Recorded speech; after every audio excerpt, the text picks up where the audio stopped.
16 साल का था, जेब में सिर्फ 50 रुपए और फोन भी इतना स्लो कि यूट्यूब वीडियो लोड होने में मिनट्स लग जाते थे।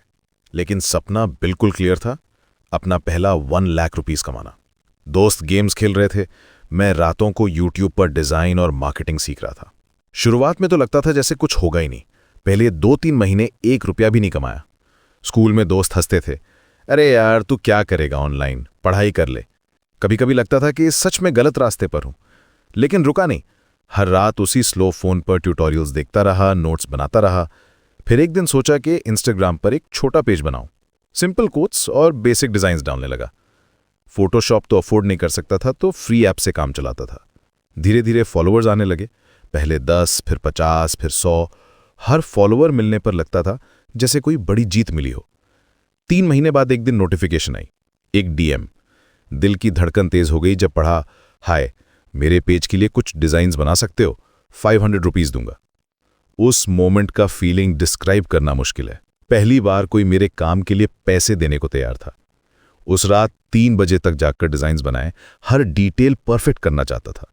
जब क्लाइंट ने अमेजिंग वर्क लिखा और पेमेंट भेजी तो लगा जैसे पूरी दुनिया जीत ली हो। 500 रुपए, लेकिन फीलिंग प्राइसलेस थी। फिर तो जैसे गेट खुल गया, एक क्लाइंट से दूसरा मिला, फिर तीसरा। वर्ड ऑफ माउथ से काम फैलने लगा।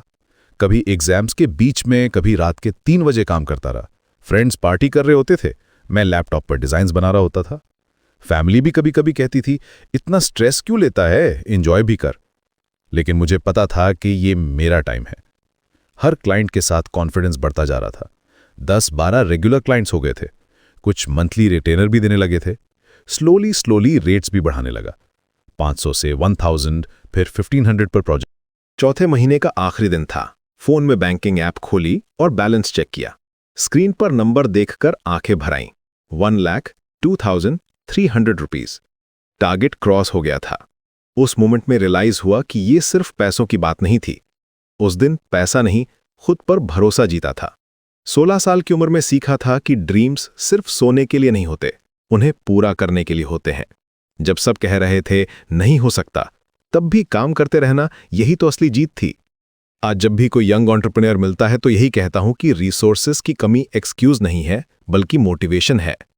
उस स्लो फोन और 50 रुपए से शुरू हुआ जर्नी आज भी कंटिन्यू है, क्योंकि पहला 1 लाख सिर्फ शुरुआत था, अंत नहीं।